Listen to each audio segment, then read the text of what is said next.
예, 자, 이제 우리가 이제 연원문까지 설명을 했고요. 예, 연원문까지 설명을 했고, 여기 이제 있는 거를 한번 봅시다. A와 B가 P가 아니다.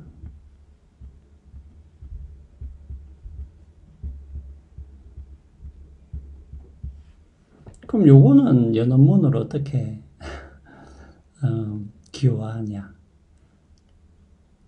자, 이거는 뭐 여러분들이 그냥 일상적인 논리로 생각하시면 돼요. 어렵게 생각할 필요는 없고. 그러니까 A가 P도 아니고 B가 또 P가 아니다라는 얘기. 그런 얘기가 되겠죠. 예. 그러면 이제 A는 P가 아니고 B도 P가 아니다. 근데 이제 보통 여러분들 요 기호화할 때 조심해야 되는 게 부정문을 통째로 기호화하시면 안 되고요. 예. 그러면 이제 A가 P가 아니다를 통째로 기호화해버리면 그냥 A가 돼버리는 거죠. 이렇게 되면은 이제 이게 어떤 문제가 있냐면 A 안에 이미 부정이 포함되어 있기 때문에 부정을 따로 표시를 할 수가 없게 되죠. 이렇게 돼버리면은. 예, 그래서 부정문은 부정 표시를 꼭 달아서 기호화를 하십시오. 예, 그러면은 요거 같은 경우는 기호화를 이렇게 해야 되는 거겠죠. 그리고 이제 이게 그리고로 연결되어 있기 때문에 그리고 이것도 아니다. 예, 이것도 아니다. 이런 식으로.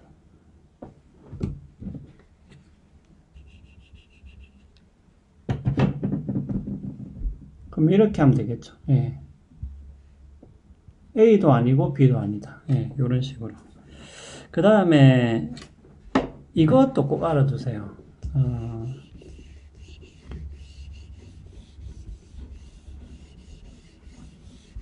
전체를 부정하는 거를 가끔씩 헷갈리는데 여기 이제 사례가 나와 있죠.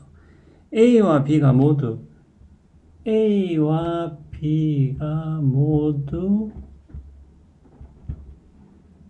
P인 것은 아니다. 그러니까 이제 이거는 요거를 통째로 부정하는 것으로 봐야 됩니다. 근데 이제 이게 우리나라 말하고 영어하고가 이제 좀 달라서 그런데 영어는 이게 확실하게 이제 표시가 되죠. 그러니까 it is not the case that 해서 that이야 문장이 아니다. 혹은 it is not true that 해도 상관없죠. 그러면은 that이야가 참인 것이 아니다.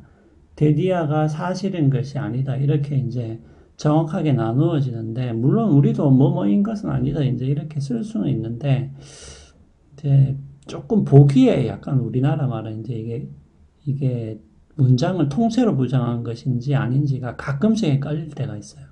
예, 그래서 그것만 여러분들이 주의를 하시면 되는데 자, 그러면 이거 같은 경우는 여러분들이 기호화를 할 때 통째로 아니다라고 이렇게 붙이셔야 되죠. 예. 그러면은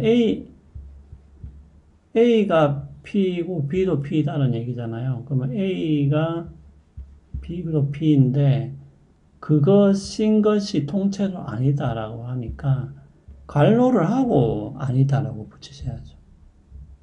요렇게 돼. 그러니까 요게 이제 여러분들이 좀 조심해야 되는 부분입니다. 예, 부분인데 그럼 이거하고 이거 자꾸 이렇게 써야 돼. A를 쓰는 버릇이 자꾸.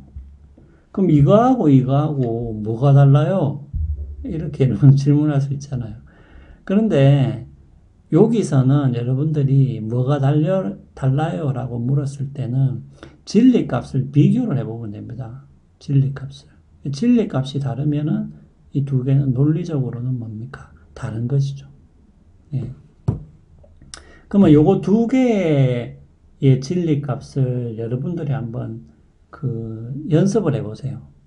예. 지금 다시 쓸 수는 있는데, 그렇게 되면은 계속 진도가 너무 안 나가기 때문에, 요거는 해보시고, 우리가 대면 수업할 때 한번 또 해보도록 하겠습니다.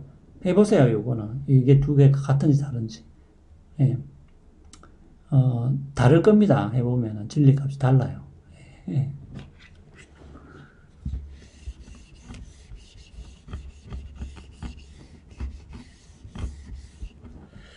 자, 그 다음에 뭡니까? 그 다음에 이제 우리가 선언문을 해야죠. 선언문.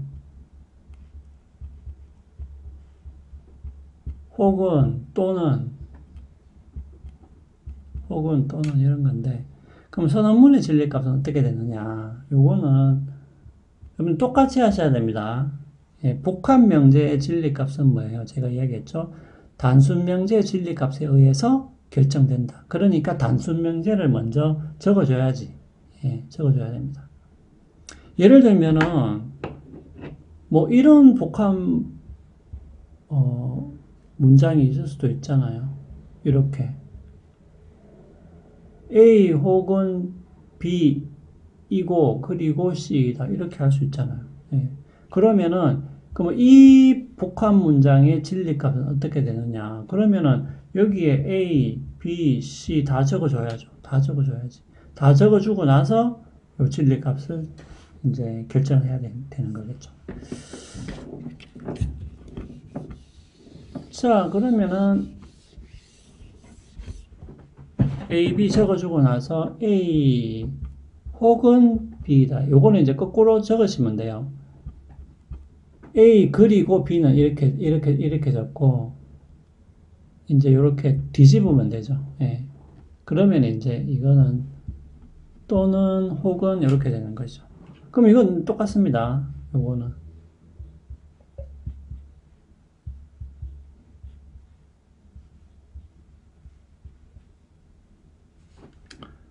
자, 요것도 여러분들이 일상적인 논리를 생각해 보시면 돼요.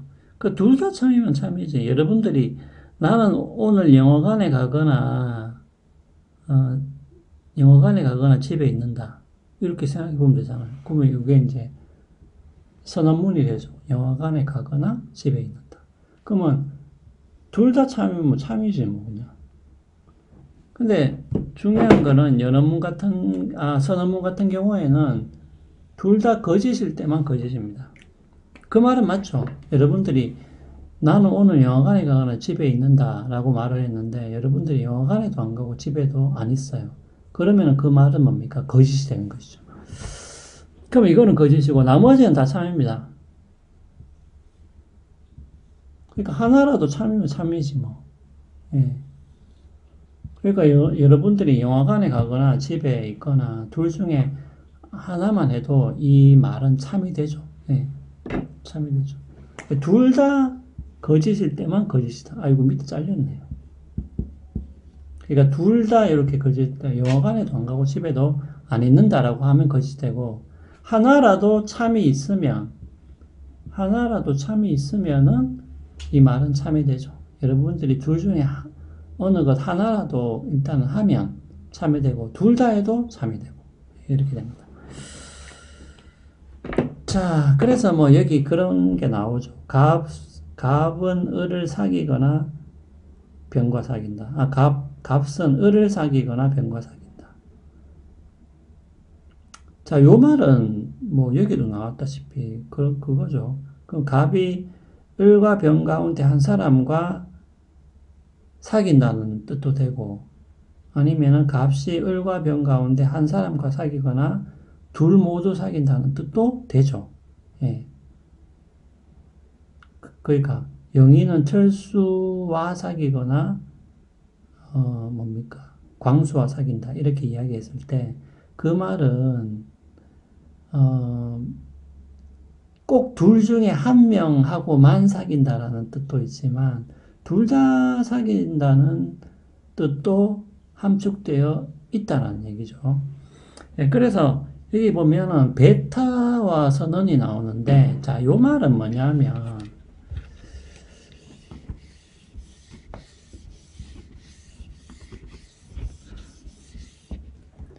이 선언문 같은 경우에 또는 혹은이라는 말은 아까도 이야기했다시피 둘 중에 한 명이다라는 뜻으로도 우리가 말을 하죠. 예. 그러니까 배타적인 의미가 있긴 있어요. 근데 우리가 이제 일반적으로 이렇게 선언문 기호화를 할 때는 요거는 우리가 이제 진리값을 정할 때는 여러분들도 이제 눈치 빠른 사람은 느꼈다시피 이제 포괄적 의미로 해석해서 진리값을 정하는 것이죠. 왜냐하면 베타적 의미라는 것은 둘 중에 하나를 선택해야 되는 거잖아요. 그러니까 예를 들면 아까 이야기했듯이 영희가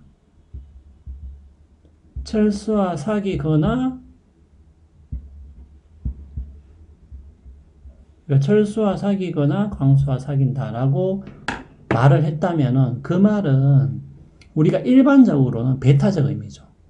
그러니까 철수와 사귀거나 아니면은 광수와 사귀는 거지. 철수와도 사귀고 광수와도 사귄다라는 의미로 말을 한 것은 아니죠. 예. 그러니까 이제 베타적 의미도 있다라는 얘기입니다. 하지만은 우리가 이 선언문의 진리값이라고 하는 것은 일반적으로는 이제 포괄적 의미로 우리가 이해를 해서 진리값을 정하는 것이죠. 자, 그 말은 뭐냐면은 둘 다 거짓일 때만 거짓이고, 예, 하나라도 참이거나 둘 다 참이어도 참으로 보죠. 예, 우리가 진리값을 정할 때는. 하지만은 우리가 베타적 의미와 포괄적 의미 두 가지 다가 있다는 것은 인정은 합니다. 예, 그래서 우리 지금 파일에도 그렇게 이제 구분이 되어 있죠. 예. 하지만은 우리가 진리값을 정할 때는 둘 다 거짓일 때만 거짓이고 나머지는 다 참이다. 이렇게 기억을 하시면 되겠습니다. 자, 그 다음에 요 연습이죠, 연습. 예. 요 연습 중에서 여러분들이 요것만 조금 조심을 하면 되겠어요. 철수는 술이나 담배를 하지 않는다.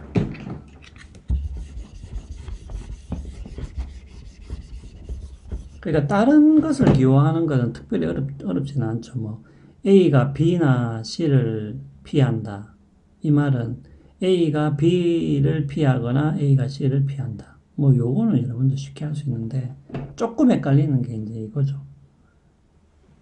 A가 B나 C를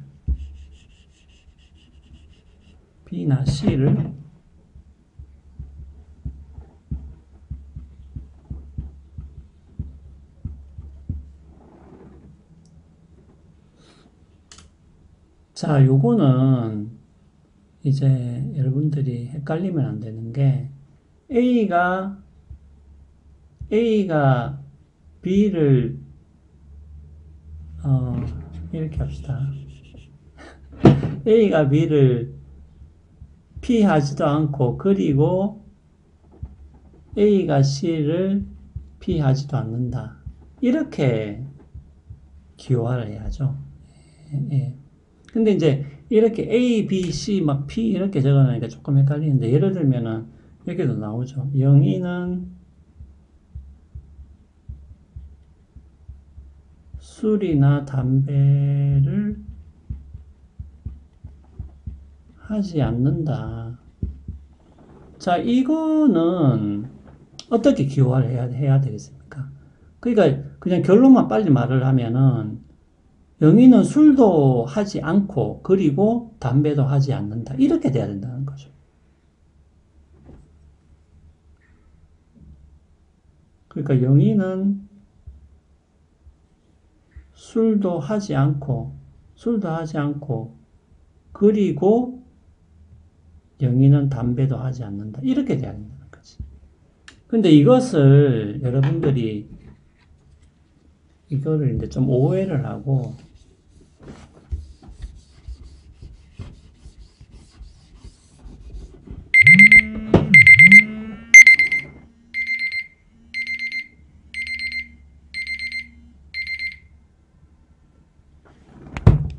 자, 여러분들 이것을 오해를 하고 예를 들면은 이렇게 해버릴 수도 있다라는 거죠. 영희는 술을 하지 않거나 담배를 하지 않는다. 이렇게 옮겨버릴 수도 있는데 이렇게 되면은 이제 잘못된 거라는 거지. 일반적으로 여러분들이 저는 술이나 담배를 하지 않습니다. 라는 말이 뭡니까? 둘 다 안 한다는 말이죠. 술이나 담배를 하지 않습니다라는 말을 만약에 그럼 둘 중에 하나는 한다는 말이냐? 이제 이렇게 우리가 해석을 해버리면 곤란하다는 거죠. 예. 둘 다 안 한다는 얘기죠. 예, 둘 다 안 한다는 뜻으로 해석을 해야 되겠습니다. 만약에 위의 말로 해석을 해버리면 이게 어떻게 되냐면, 예를 들면 여러분들이 면접에 갔는데 술이나 담배를 합니까? 라고 물었는데 저는 술이나 담배를 하지 않습니다. 이렇게 대답을 했단 말이죠. 근데 그 말은 술이나 담배 가운데 하나는 할 수도 있다는 그런 뜻이 아니잖아요. 둘 다 안 한다는 얘기지. 예. 예, 그러니까 이게, 이럴 수도 있고 저럴 수도 있지 않느냐라고 이야기할 수도 있는데, 면접이나 이런 중요한 순간에는, 이것을 정확하게 해석해야 되는 거죠. 여러분들은 분명히 저는 술이나 담배를 하지 않습니다라고 이야기를 했는데, 그 면접관은 이렇게 알아들어야 되는데, 이렇게 알아들으면 곤란하죠. 그럼 둘 중에 하나를 한다는 얘기로 알아들으면 곤란하지. 둘 다 안 한다는 얘기죠. 자, 그러면은, 예, 이어서 계속 이제 조건문을 설명하도록 하겠습니다.